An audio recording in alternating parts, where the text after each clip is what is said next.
Hello, and welcome to the Sensibly Speaking podcast.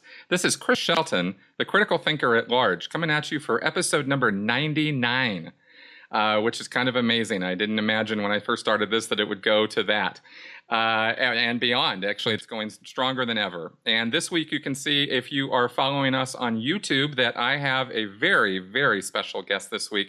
Very happy to have this man on board. This is Seth Andrews. He is the creator and host of the Thinking Atheist podcast at thinkingatheist.com, yeah? That's correct, yeah. Yes, so welcome very much welcome, rather, to my show here, Seth. I really appreciate you taking the time to come on and chat with me here. Yeah, thanks for the invite. It's always good to have these kind of conversations. I had the pleasure of meeting you recently in Denver, Colorado. I was down there or over there speaking and had just a tremendous time over at the Secular Hub, and hugely impressive group, and I'm glad to be part of the show today, man. Thanks. Awesome. I just have to comment. I just have to kind of fanboy for just a second here on your podcast and the quality of what you do. It is so impressive, and your journey, not entirely dissimilar to mine, although we came from different backgrounds, but the belief in coming out of that, waking up to it, getting ourselves out of that situation, and your radio and promotional background, you just have the best voice ever. Yeah, it's funny. It changed when I was a teenager, obviously, and I just always seemed to be telling stories. I just was that kid, and I grew into that adult, and radio seemed like a good medium. So it served me in the Thinking Atheist community as an admin, as a host, as a storyteller. I'm thankful that people have responded in that way. I'm hugely humbled by the compliment. Thank you for that. I think we're all doing what we can, however we can, right? You find what you got and try to use it. So exactly right. And you've been let's just for anybody who doesn't know, you have a podcast called The Thinking Atheist. You've been doing that since for how long?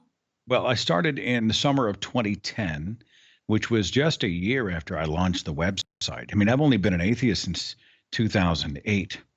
Wow. So while there are those who have been lifelong skeptics or whatnot, I mean, I was pushing, I was 37 when I started really getting serious about the questions, which, it stuns some people, but many of those people don't really know the power of indoctrination, of cultural reinforcement, of all this environmental stuff, of the potential consequences of asking too many questions. I mean, if everybody around you walks like it, talks like it, does it, it becomes your normal, it's a lot harder for many of those people to break out. I beat myself up sometimes for taking so long. But in other ways, I'm kind of thankful that it took me that amount of time, because now I can speak with more authority and sort of an insider's look at the culture, probably like you with Scientology. I mean, sometimes you must think, I wasted so many years of my life. And in other ways, you can think, I'm now better tooled up to be able to address the names and claims that they make from within, right? That is exactly right. And it is a bebop between those two things, and figuring out, why did I do what I do? Why did I believe what I believed? And a lot of analysis of that in the work that you do, I do, in talking about this stuff and trying to help other folks with it. Yeah. Yeah, very much so. I think we just want to help people. That's such a great way to frame it. Like, exactly. People will ask me, what are you trying to accomplish, Seth? I mean, what is it that you want, man? And, part of me starts with the grand explanation of why religion's been around for thousands of years, and it's funded by billions of dollars, and it's hugely destructive, blah blah blah. Yeah. And therefore we need to respond, and we need to tear down bad ideas to make room for the better ideas. And I go and after a while I just stopped going into all of that, and I say, what am I about? I want to learn stuff. I want to help people. That's right. And that's what I want the show to be. That's what I want my life to be. I just want to learn something new today.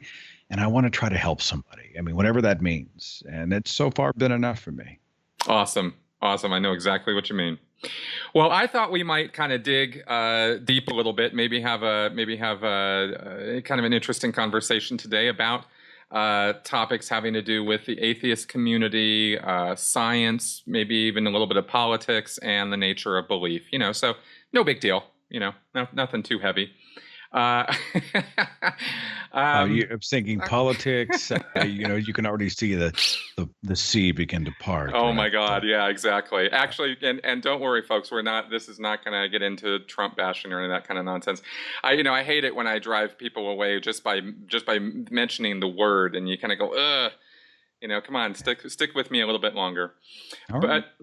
But what I want to do is I actually want to talk about some challenging issues with atheism specifically, maybe be a little critical toward the atheist world and talk about some of that, and sort of maybe dig into some of the approaches that atheists are taking that, to challenge religion, which themselves might be kind of flawed in their approach. So let's see, a little context for this first subject here is our modern, our modern idea of science and religion actually have a common root, as I understand it, in the subject of philosophy. If you're going to really go back historically and look at where do these things come from, which is really just the love of knowledge. I mean, religion's not just about prayers and worship services, but if you go back and look at what were they doing, why were they doing what they were doing, it's been a way to search for answers as to how and why things work in the same way that I think that or at least in the head, I think it's sort of similar to how some people will look at or think about science,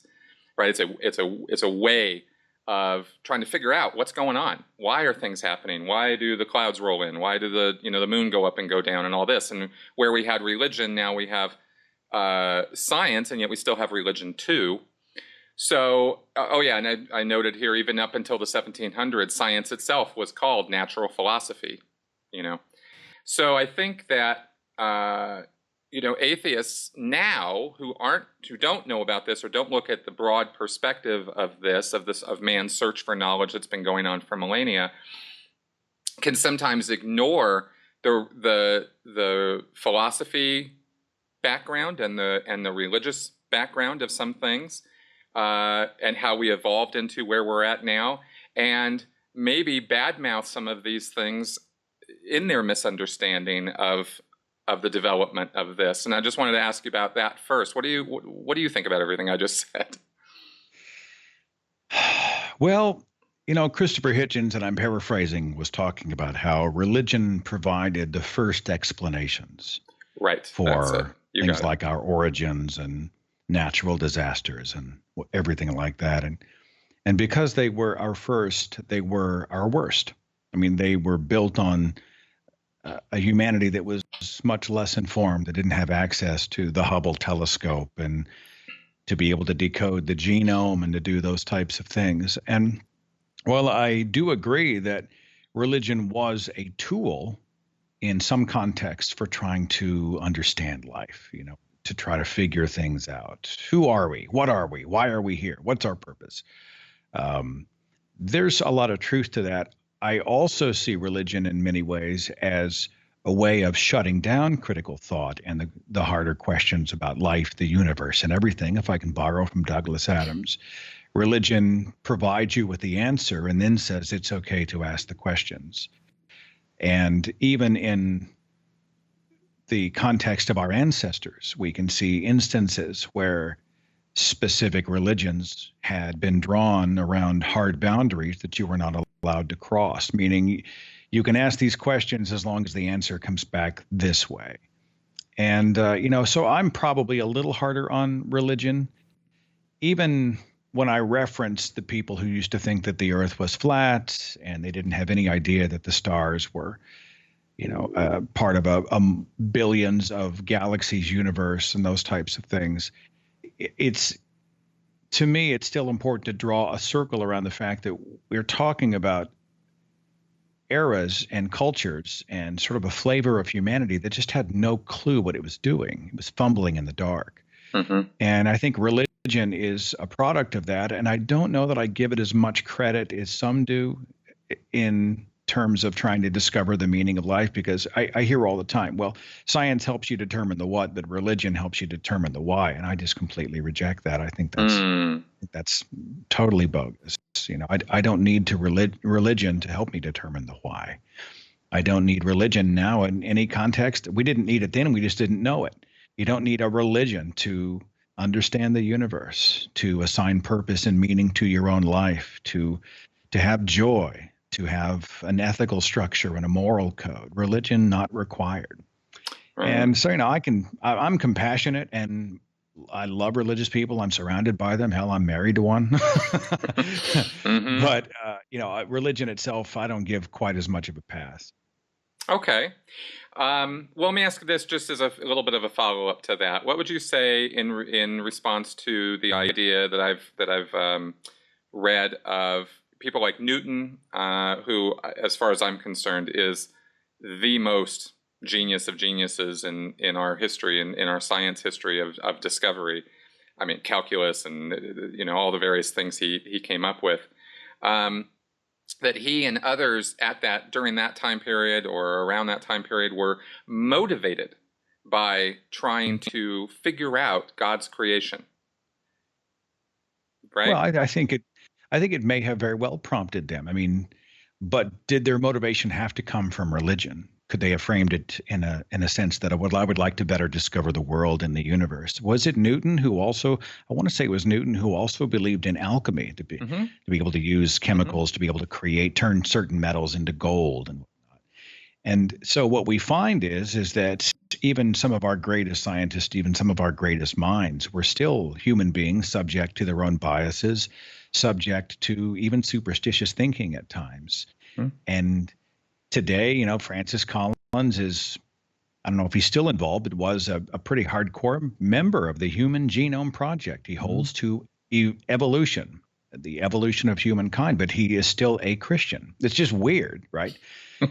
You see people Michael Shermer used to say that smart people are often the best at excusing the conclusions they came to for non-smart reasons. I always thought that was interesting.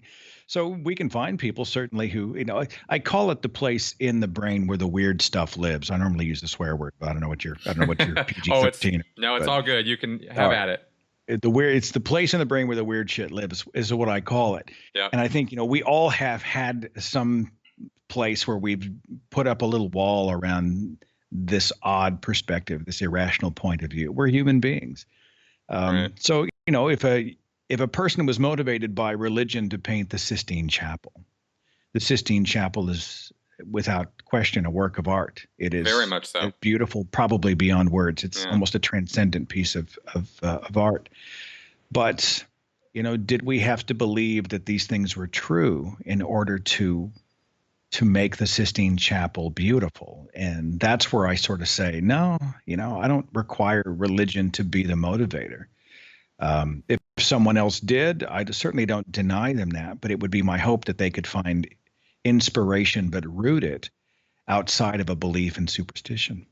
Fair enough. And I agree with you on the point. It's kind of because I'm probably with this and maybe some other questions I have coming up, I might come across as, like how am I an atheist asking another atheist these questions? But I'm really just trying to broaden the understanding of where we come from, and where we're going. I like it very much. It's something we don't talk about nearly enough. And I get tired, Chris. I get tired of watching many people in the atheist quote unquote movement talk about religious people in terms of these little fortune cookie one-liners, these sort of little bits of invective they throw over the fence. And people come to belief in gods for a huge complex web of reasons.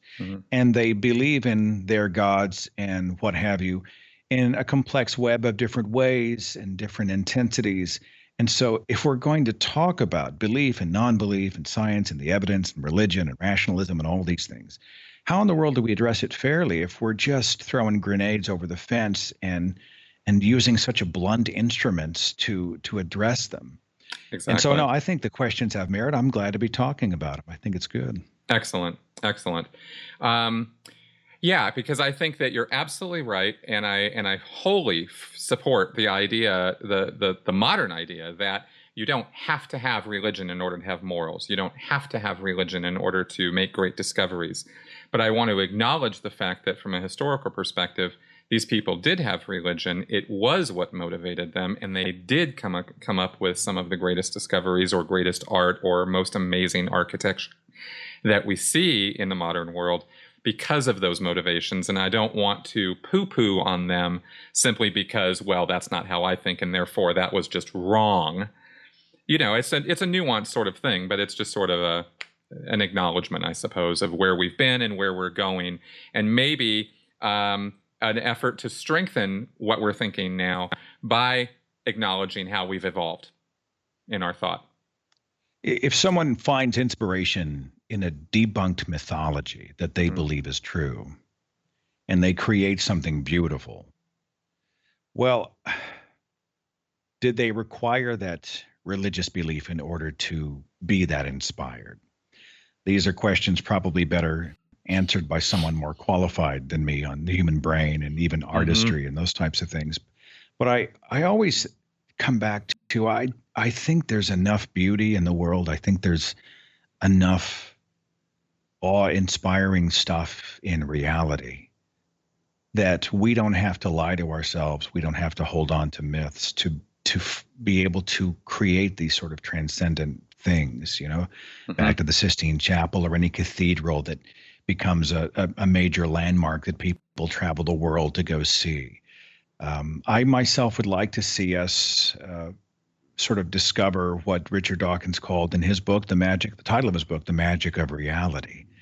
And there's so much baggage that comes with many of the things that inspired these artists that I honestly can't see them as a cost plus. I can't see them as a net positive in the big picture. I'd like to see superstition done away with. And if we embrace it in the way that you and I would go see a Harry Potter film or something like that, where we can really get into the fanciful and embrace fantasy for what it is and the playground of the imagination, but always know that that's what it is, the playground of the imagination. And I think inspiration can happen in those contexts as well. Very much so. Very much so. Because, of course, that's what motivates you and me. Yeah. I mean, I want to go on a journey. I want to. People love a story, and I think we can enjoy true stories, we can enjoy fictional stories, but I don't think we ever have to come to a point when we lie to ourselves or celebrate ignorance, which I think religion is hugely guilty of. It's not just we don't know, but we don't know when we're proud of it. I mean, this is something religion teaches. Many religions teach, and it's weird. When I came out of the faith, I'd been told my whole life that in order to have goodness, you got to have God. In order to have morality, which you mentioned, morality, you got to have God. And I feel like I'm more moral now. I'm not doing it for the jewel in the crown. I'm not doing it because I want a bigger mansion. I'm not doing whatever I do because I'm trying to please some third party. I'm just doing it because it's the right thing to do. And it feels better that way. And I feel more liberated in my mind now because instead of showing up every day and going, I've already got the answer, no need to look any further, folks.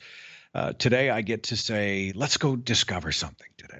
Let me learn something new today. Let's undo a bad idea and let's find a better idea today.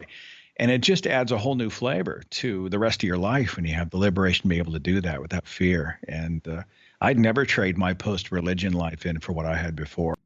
Even the confidence, that young, cocky confidence I had, feeling like one day I'd go to heaven and those things, I'd never go back. I'd never trade in what I have now for what I had then. It's true. That's a very good point. Somebody asked me recently in one of my Q&A episodes about, what have I, or what was there anything that I miss about the old life, and I said, I miss the certainty. I miss the sureness of I am going to live forever. I am going to, transcend this physical existence and carry on. And I was absolutely positive that was how things were. And my whole life was driven by that view. And now that that's gone, when you come into the touching reality and, you find that, oh, no, things are quite a bit more random, quite a bit more uncertain. And while I can acknowledge that it is absolutely better to not live in a fantasy world, sometimes you miss the fantasy. There's the idea of, do I want to die and leave the people I love? No, not really. Exactly. Do I like the idea of a place where there wouldn't be any pain? And I mean, the idea of heaven is written about in the Bible just bores me to tears. Me too. It's an eternity of holy, holy, holy is the Lord God Almighty who was and is to come. I mean, please, Can I go to hell, please? Do I have an option?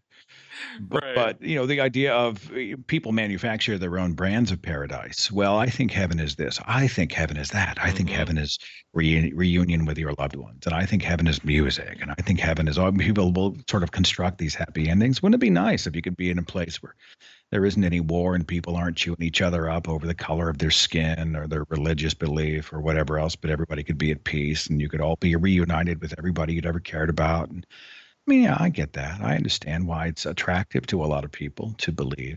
But It's one yeah. thing about not believing in the next incarnation of life is it does make every moment here a lot more critical. Like, I don't get another shot, so I Yeah. better say the words and I better take the actions and I better be the person that I should be right now because there's no 2.0 coming up next. Exactly. Very much so. And I think that's been the biggest for me, been the biggest change up here is adjusting to exactly what you just said. Living every moment like it matters because it does. In Scientology, let's see, what was your afterlife? Do you get like a planet or something? I'm trying to remember. No, it's not a collab thing like the Mormons. The Scientologists believe in an endless cycle of life after life after life with bodies. Right? You get to go grab another body and you just do it again. Okay. And the point with Scientology is to free yourself from that cycle. Maybe a Western understanding of Buddhism applies here, right? Like freeing yourself from that endless cycle of birth and death, and being able to achieve a state in Scientology they call cause over life, where you make life happen. Life doesn't make you happen. Is sort of We the would help idea. you. We'd help the audience sort of release all of these things, holding them back, but we'd have to charge them $1,000 an hour, and we're just not going to do that to them, right, Exactly. Chris? Exactly. You got I it. was fascinated by how much the church charges for these little sessions. Oh my God. I was It's I was yeah. like, I'm in the wrong line of work. I need to create a religion and say it's Right? $1,000 an hour to talk I, about your problems. I tell you, man, that is something we talk about. A couple friends of mine and I is, if we did not have morals, Yeah. the things we could do. God, Matt Yeah. Dillahunty and I had this very conversation. Like, if we didn't have any scruples, we could go Mhm. to any Protestant church in the United States or beyond and say, we found Jesus. We want to tell our story. Hell, they'd be flying us from mega church to mega Yeah. church. They'd be telling our stories and saying, these two were atheist activists, but Jesus was able to reach them, and now they're part of the saved champions for God. We'd have book deals. We'd be able to That's pass the right. offering plate. I mean, if we were operating without a moral center, we could lie and clean up. And fortunately, we have an evolved ethical system that prevents that. So Exactly. our heathenry continues. Exactly. Yeah, been there, done that. All right. Well, let's let me get back to this line of inquiry here. I want to consult your understanding on this. And in looking at science and religion, we talk about the fact that science answers certain questions and philosophy and religion address others. And it can get tricky and I think even stupid to try to mix these things, like when fundamentalists try to assert that intelligent design is a reasonable scientific alternative to teaching evolution. That is religion stepping right smack in the middle of science and making a total, goof of it, right? Because intelligent design makes no sense. You have to ignore tons of evidence and facts in order to make it make any sense at all.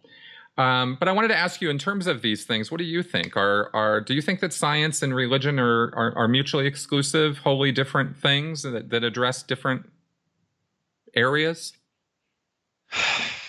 Was it Stephen Jay Gould who had said that science and religion are non-overlapping magisteria? Mm-hmm. I had a conversation about this with the evolutionary biologist Jerry Coyne and Jerry and Richard Dawkins and several others. Just they rejected Gould's. I mean, Gould was a brilliant evolutionary biologist, but or was he? Wait, was he a geologist? I have to look. I believe he was.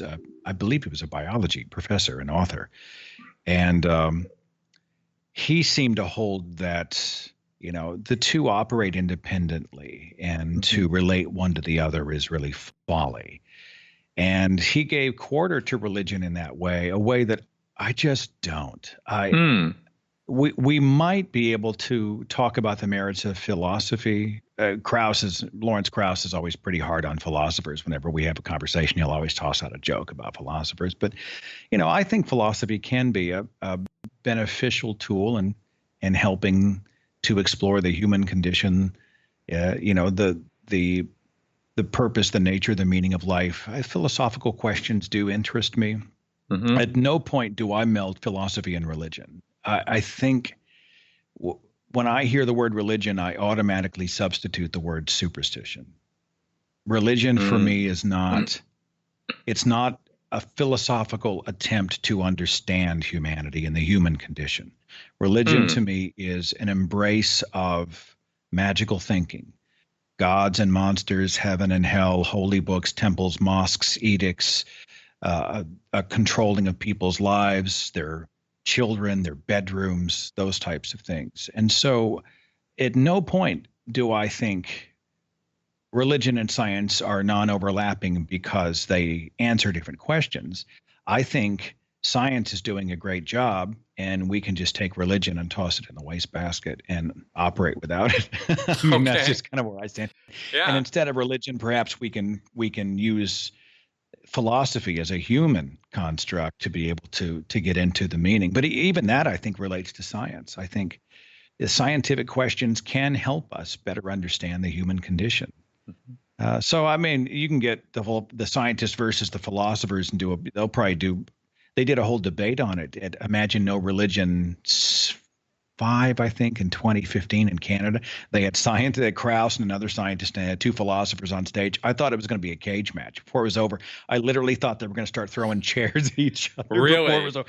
At one point during the debate, Lawrence Krauss actually climbed up on the debate table and started like pounding the table. He was so frustrated with the philosophers. And so, I mean, that's a meritorious question, I think. But science, religion, for me, if it's debunked mythology, I scrap it. I don't need it. I don't want it. I don't require it. We can make that question perhaps more science and philosophy, and I think that is a more meritorious question. What's your view? This leads me immediately to ask you about this. What's your view on people that I think arguably could be defined in the religious philosopher category of, like, let's say, and I have a limited knowledge of this, so I am speaking out of perhaps ignorance, but like, what about somebody like St. Thomas Aquinas or Aquinas, if that's how you say his name? Somebody like that. What's your view on someone like that? Well, I'm not an expert on Aquinas either. I know.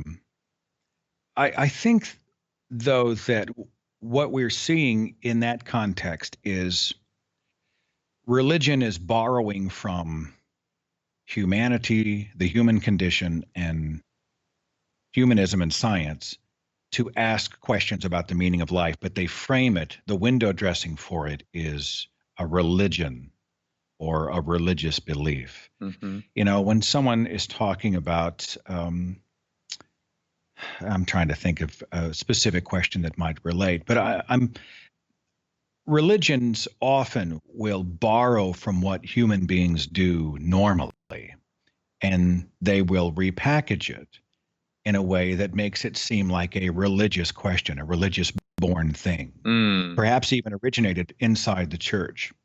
We see this all the time when it comes to things like community, and I think we may have had a discussion about how the church is so amazing at connecting human beings and yes, it is. And developing programs to meet the needs of specific people going through specific life crises, and it wants to be there for them, and it has communal music, and it has all of these things, which, communal music, when people get together and sing and enjoy music together, it actually changes their brain chemistry. There are physical things that happen inside these services. And so what happens is that church and religion will say, well, this is a religious exercise. And the truth is that it absolutely is not. It's a human exercise. The church just simply grabbed it, borrowed it, put a different frame on it, and then said, hey, this is proprietary. It now belongs to us. And I think, questions about the meaning of life and questions about our purpose and the nature of humanity and all those types of things, many times will have religious window dressing, but they're still rooted in things that existed, predated, that live outside the boundary, the membranes of religion. They're still questions from humanity about humanity. No religion required. Yes, for sure. It's interesting, actually, thinking about what you just said, because I immediately dive back in history to, okay, well, where would that have come from? And you think, theater, storytelling, sitting around the campfire, perhaps back in the way back days of, trying to tell an interesting tale, trying to tell something that'll entertain and delight people, and then maybe singing songs, right, to come together, and you get this sort of people feel more connected by something, and I guess the only word that people still to this day, even if they're not, even in the atheist world, will use the word spiritual, right, to try to figure out how do we talk about this, how do we talk about this connection you feel when you're in a room of people all singing the same song, thinking the same thoughts, or entertained by the same idea, and it's an uplifting kind of thing, inspiring sort of speeches, like, you listen to Martin Luther King talk or something like that. And it's very inspiring in that. And I think you're right that immediately we jump to a religious context with so much of that, Yeah. Yeah. I was talking to Dr. Andy Thompson. He's a psychiatrist and a skeptic, and he had done a lot of work on. He's written a book called Why We Believe in Gods, and he was the one who had brought to my attention, kind of put on my radar, the interesting change in our brain chemistry whenever people sing religious songs or other songs together. And he was at a convention in 2009, and he actually had the audience, this atheist audience, sing like a chorus of Amazing Grace. Right. It was weird. Right. But what he was trying to demonstrate was, and it was an odd exercise. It's an odd song to sing, but he was trying to demonstrate that we are able to reproduce the many of the things, communal music is a bonding experience for human beings. It actually brings us closer together. It connects us in ways. Mm-hmm. And we find religion is in the past has explained why we do a lot of what we do. Religion, in Dr. Thompson's opinion, was one of the ways that people used to bond and create connections with non-kin, where instead of just the family and the tribe, religion became a way to connect with other human beings without them necessarily being on your family tree. You were able to increase the tribe. You were able to increase your strength and the support group there. And everybody's sort of on the same page. I mean, you can see the evolution of religions over the course of human history. Hell, you can see the evolution of Christianity. If you practiced the sort of happy, clappy, Joel Osteen, everybody's a winner kind of Christianity back in the 11th century, they would have burned you at the stake for it. That's right. If you were to say something like, well, I don't think all the Bible's relevant for the day. Or I think I only read the New Testament, not the Old Testament. I mean, this is heresy in Christianity just a few centuries ago. But religions evolve as people's sort of needs evolve. People build a God, build a faith, build a religious structure sort of in their own image or whatever serves them or suits them. All you have to do to have proof of evolution is to look at Christianity over the last 2,000 years. I mean, and how many incarnations there has been of Christianity and other religions. And what, it's I think a great example of how people are driving the train. Again, we come back to human beings doing it. And so the question can, beyond that, not be, well, does a religion help me? Does it help me be more artistic or inspired or those types of things? The question ought to be, is it true? And if the answer to that question is no, it's not demonstrable or true, then I think we have to walk away and seek our solutions, our inspiration somewhere else. Good point. And we kind of touched on this already, and but I'm going to ask it anyway. I'm going to see if there's anything more to explore on this, and that is that some atheists and secularists get confused and even outraged about scientists or technically trained people who maintain religious beliefs. And, how can a doctor, an engineer, or even an evolutionary biologist hold on to kooky religious beliefs about God and the Bible, right? But some do. And I was wondering, do you think, and this is who knows where this is going to go, but do you think that secular thought and a scientific understanding of the world should or have to go hand in hand? Like it's really... there's something really wrong with somebody who doesn't go that path, or what are your thoughts on this? Well, let me start with let's say I've got a broken bone, and the physician who's going to set the bone, or I've just had elbow surgery after tennis elbow, and let's say that my doctor, who's the specialist, is a religious guy, and I think he is. I think he goes to church and He's probably a mainstream Protestant conservative kind of faith. He's a Fox News Christian. I get that vibe about the guy. I don't know for sure.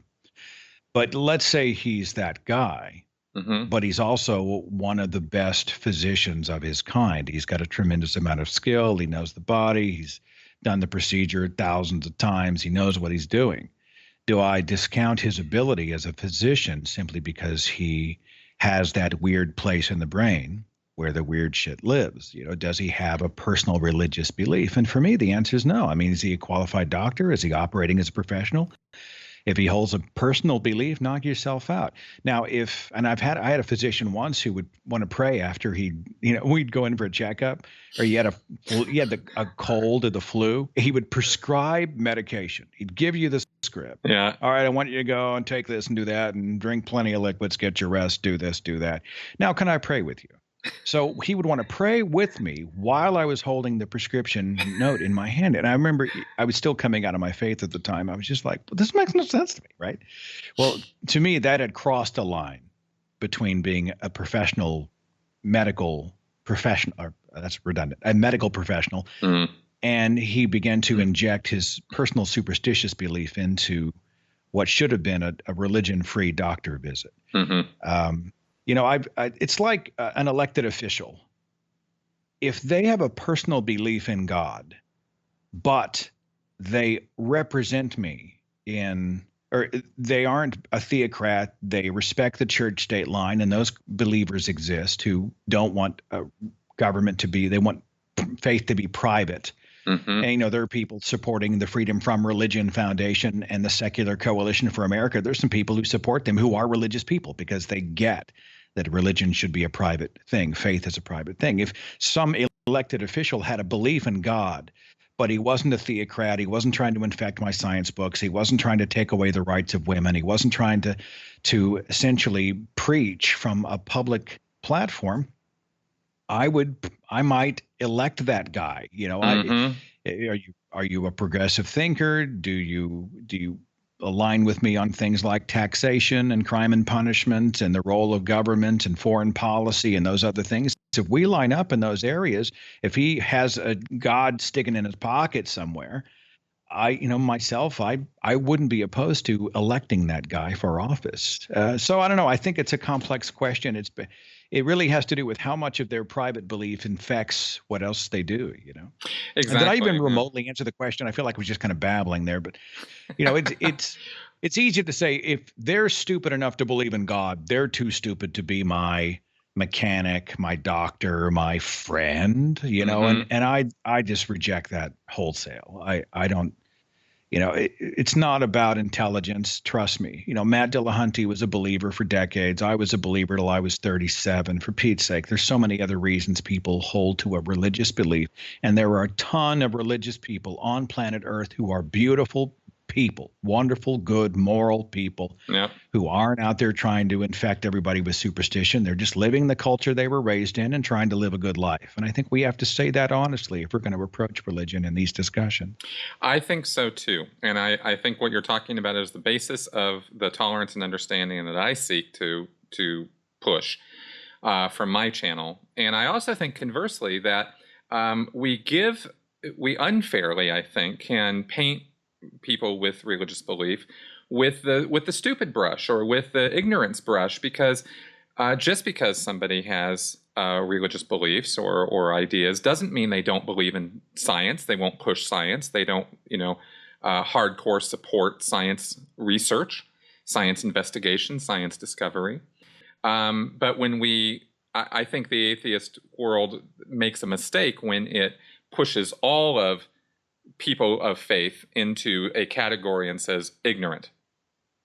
Yeah, not all neurosurgeons are Ben Carson. Right. Ben Carson is in many ways kind of a cartoon. I mean, he was in his field a brilliant pediatric neuroscientist or neurosurgeon rather. And he was at Johns Hopkins in that way. in that regard, he was very good, skilled at what he did. Now, granted, the rest of his life's kind of a train wreck. He's an odd dude. He's got some bizarre beliefs. Yes, he does. The pyramid thing was that's what put me over the edge during the election cycle. Got pictures of him and Jesus all over his house. I mean, you know what I'm saying? I mean, but not every pediatric neurosurgeon is Ben Carson.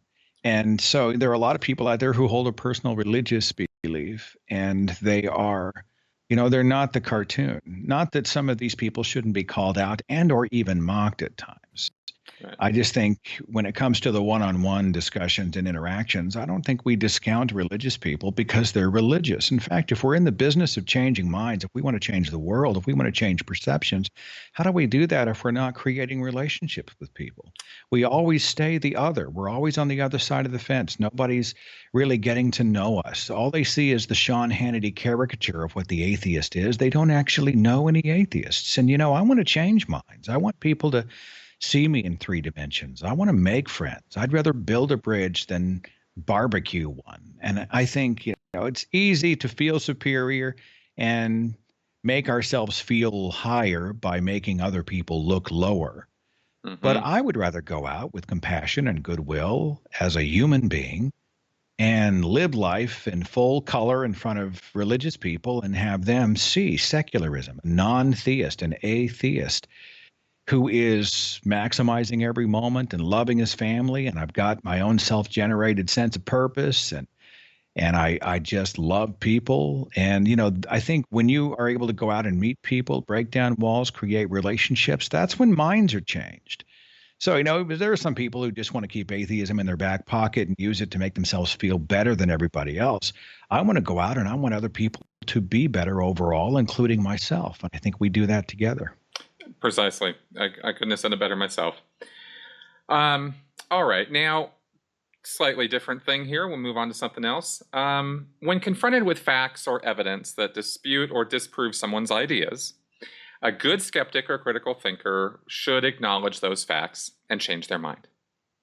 Yeah? Yeah, I would agree with that. Cool.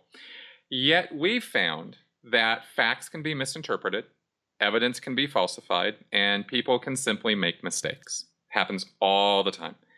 And of course, I'm talking about like in the world of science, right? So what does that mean, that happens? What does that mean for skeptics on both sides of the religious equation? When for you, when do you think we should be deciding when something is settled science, quote unquote? This seems to be this phrase I've been hearing recently, and I don't know that there is actually such a thing as settled science, but it's this term that's used for, well, look, we all basically agree this is the case, right? The sky's blue, like we get it, But what's your view on that as far as, how do we deal with the mistakes that people make in science or the fraud that sometimes occurs in science, and yet here we are being stoic science supporters, and we sometimes get called out for this stuff. How do you deal with that? I was trying to look up a quote that I can't remember the source, but it was talking about when do you accept something like the fact of evolution. Evolution's a theory, but it's also a fact. How do we know it's settled science?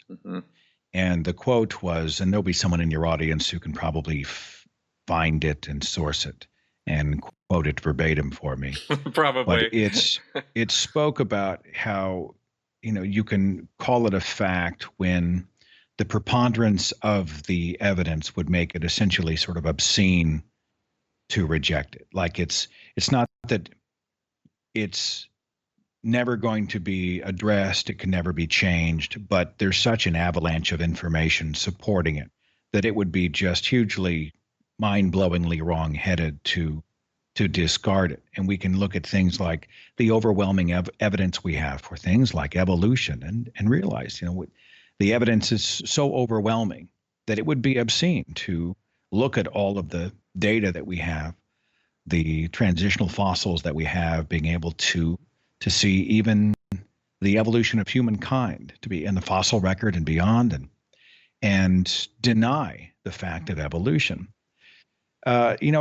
It's as far as the religious and skeptics are concerned, I'd like to address those separately. I don't want to chew up too much of your time here, but No, I'm very interested in what you have to say to this.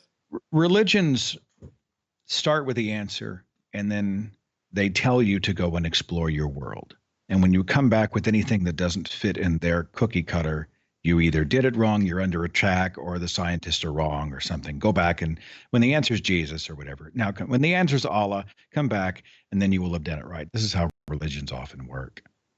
And so I did a presentation a few years ago called The Mother of Bad Ideas. And we were talking about how people fall in love with an idea. And in the church, you fall in love with the idea of Jesus. And we fall in love with the idea of heaven. And we fall in love with the idea of purpose.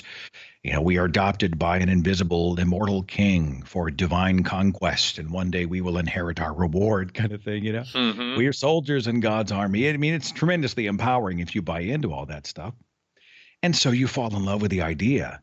You know, of all the thousands of religions, how lucky am I? How fortunate I am to have found the right one. Right. And everybody else is deceived. And now I can go out and help change the world and teach them why I'm right and they're wrong. Well, that's, you know, that feeds the ego. It operates on a number of levels that makes it hard to let go. We fell in love with the idea.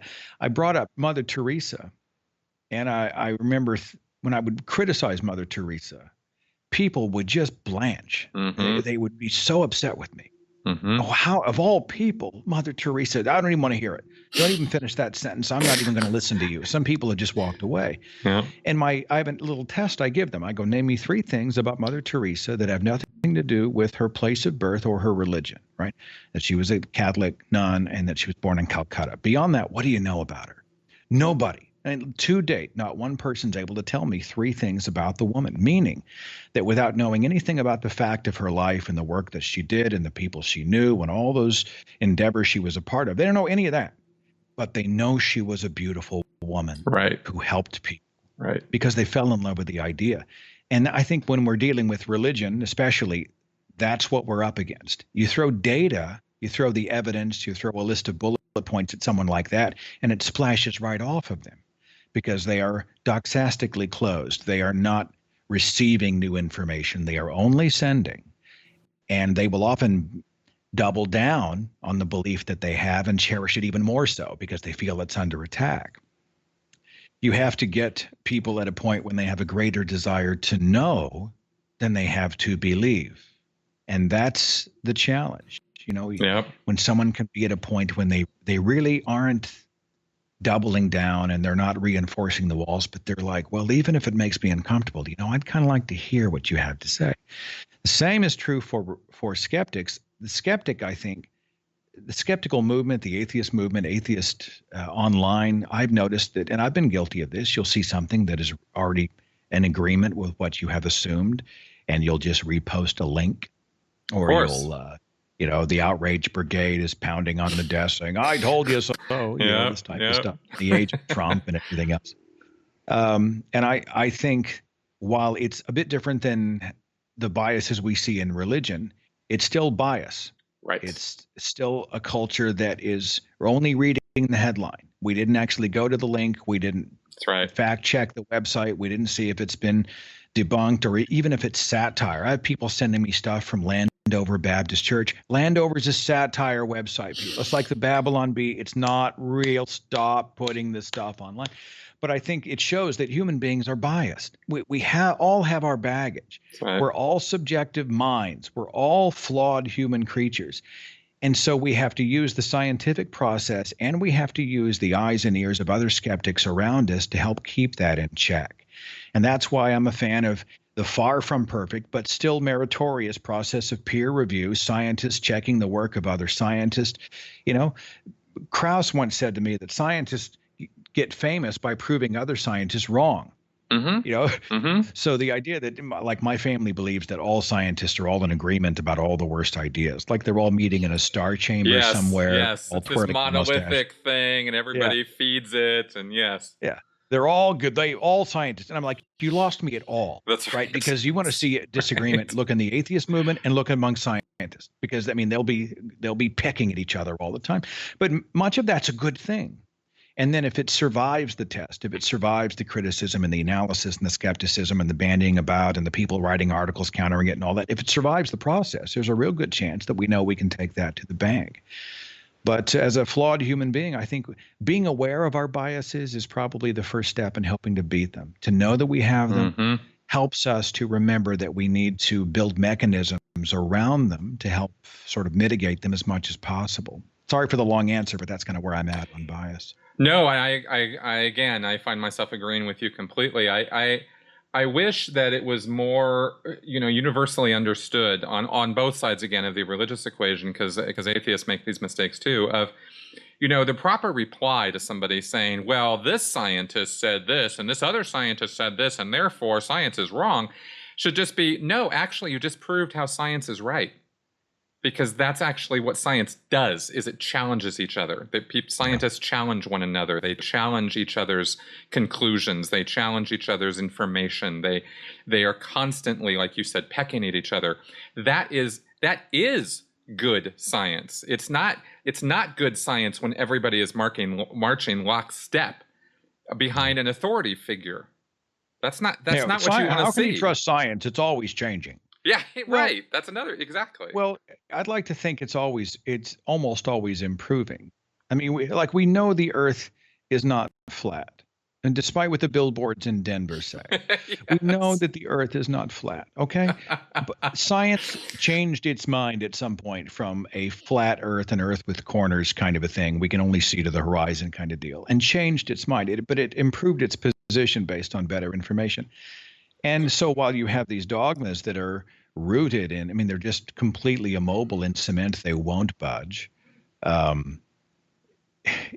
You have science who's saying, hey, not only should we test this today, but let's test it again tomorrow, and let's send it off and have somebody else test it, and let's just keep testing it. And if it changes, the understanding of our universe continues to advance. And when we make a mistake, the process is designed, the imperfect yet important process is designed to help us root out the mistake and fix it. It's like those people that said that they had invented or discovered cold fusion. Right. This never-ending source of power, and it's going to change the world. Well, who was it who rooted that out? It was freaking scientists who tried to replicate their experiments, and they were not able to do so. And it was science, the scientific process itself, that helped to expose the charlatans who were selling a lie. And so while many people see changing and altering and improving and always being sort of in motion as a detriment, I see it as a cost plus. I think it's a net positive, rather. I think it's really overall, it's a tremendous thing. So. Exactly. I couldn't agree more. All right. Well, let's now get into this last bit here, and then we'll wrap up. I was very interested in your take on this. Your background. We've been talking here about science and all that, but your background isn't science. Your background, like me, is something different. Yours is audiovisual communication and promotion work, right? Yeah. You come from radio world, that sort of thing. You were a Christian DJ, in fact. Which I found fascinating. I love talking to you about that stuff. So what do you see are the goals for the broad atheist community at large, first off? And then what do you see as the biggest problems with how the atheist community is going about achieving these? When I first started the website, I remember having an overwhelming feeling that we have a great story. Like, the human stories are often amazing stories. The stories of being liberated from superstitious belief, the stories of humanism, the stories of people helping people. But we didn't have a lot of storytellers. And I wanted to be a storyteller. I've always been kind of that guy. I've always been kind of a person who likes to paint pictures with words, and having a background in radio and in video, I sort of had a leg up in that field. And so I started producing content that began to tell the stories, many of the stories of skepticism and humanism and freedom from the chains of dogma and those types of things. I think that the movement has gotten better, a lot better at producing better content that tells our story. There's this misconception that we used to have that, well, it's all about the data. It's all about the evidence. Right.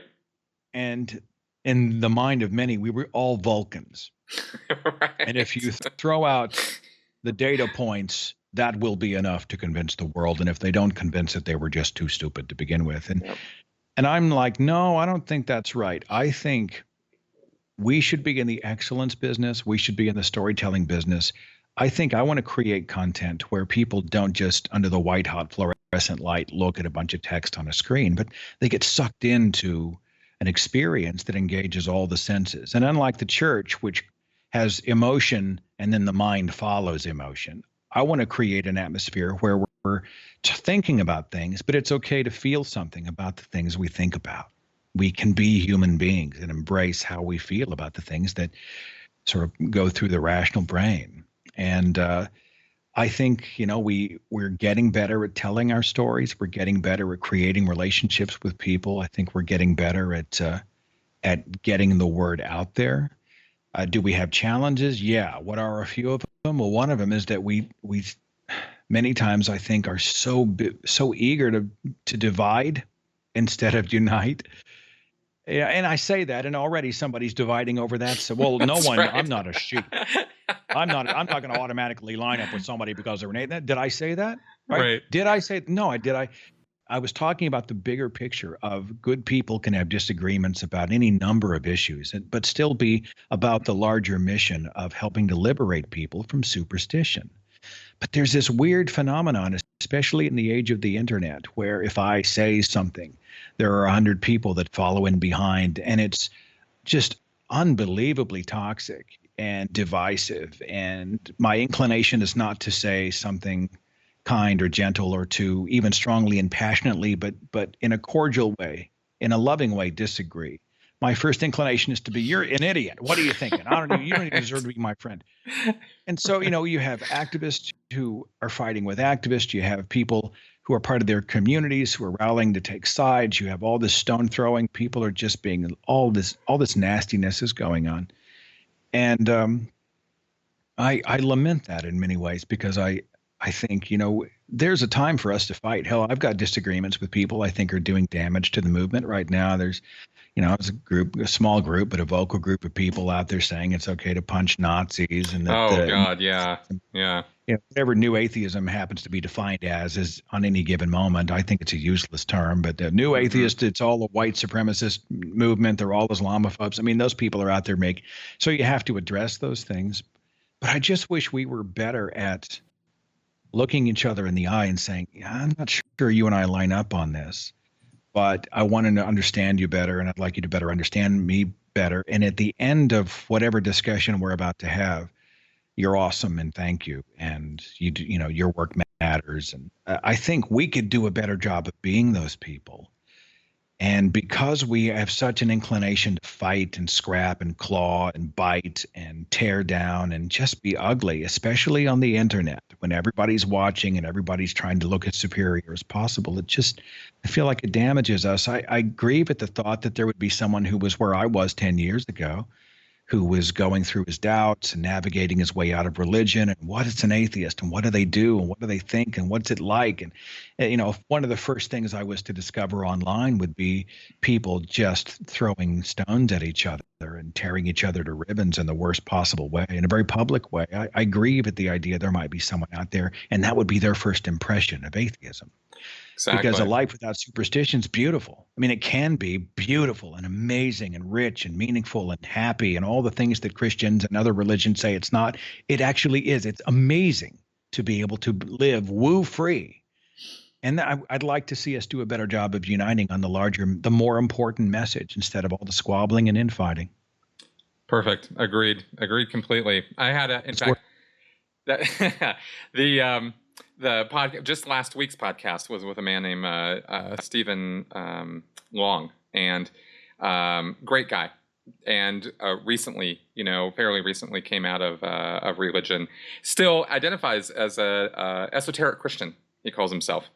Member of the LGBT community, yoga teacher, great guy. Had a wonderful talk with him about these things. And that's actually part of what prompted me to ask you some of these questions. Was I realized that we do exactly what you just said. We do have some issues that need to be addressed. And if we're going to claim that you can be good without God, if we're going to claim a moral high ground, then I think we need to embody those principles without, and I don't mean to, get all blame, shame, and regret and guilt everybody or something. I'm just talking about inspiring to a higher level, take it to a higher level, and let's do a better job at what we're all trying to accomplish, you know? At the very least, let's not start by assuming the worst about the other person. Yep. And there's a phrase I like when dealing with other people, to try to deal with them in good faith, which has nothing to do with faith. It means we're dealing in good faith. We're not assuming the worst. We're not trying to take advantage of anyone.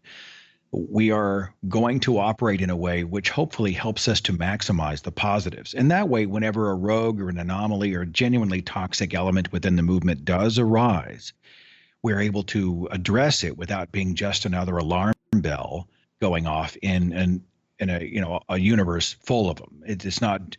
I always say it's like the broken car alarm. If you hear them long enough, you stop listening.